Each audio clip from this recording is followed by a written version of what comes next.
Finance, comptabilité. Alors, en lisant vos commentaires, je me suis rendu compte que la majorité étaient ceux qui sont en train de faire ou qui ont déjà fait une licence en finance, comptabilité. Donc, on va plutôt parler de votre profil et de parler de votre plan de carrière. Donc, pour parler de plan de carrière, une seule vidéo ne suffira pas. Donc, nous verrons en fonction de votre engouement et aussi des informations que je vais vous donner s'il est nécessaire de faire encore d'autres vidéos.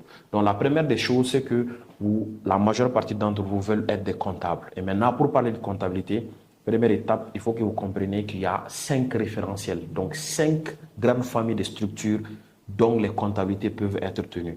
Ça peut faire l'occasion d'une autre vidéo. Si vous voulez les connaître, alors je vous demande de me dire en commentaire de donner les 5 référentiels comptables.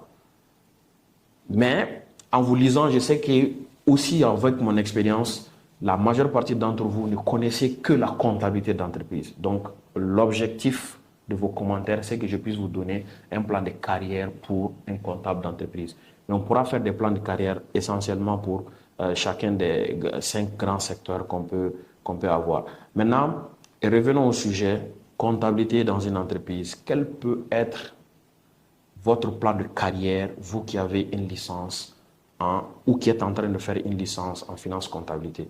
Comprenez déjà que tout débute par un stage, mais vous pouvez brûler cette étape-là si toutefois vous avez en fait la chance de faire un stage étant étudiant, vous pouvez brûler cette étape. Mais nous allons débuter par le début qui est le stage. Après le stage, vous allez avoir, dès que vous avez un contrat, vous allez occuper un poste d'assistant comptable. Et après le poste d'assistant comptable, vous pouvez occuper un poste de comptable confirmé. Après le poste de comptable confirmé, vous pouvez occuper un poste de chef comptable. Après le poste de chef comptable, vous pouvez occuper un poste de directeur administratif et financier. Directeur financier, responsable administratif et financier. Et après cela, vous pouvez aller vers le contrôle. Toutes ces tâches ou tous ces profils que je viens de citer déjà sont des postes d'exécution, mais vous avez 2 postes de contrôle que vous pouvez aussi occuper, qui sont les postes de contrôleur de gestion, mais également des postes d'auditeur interne.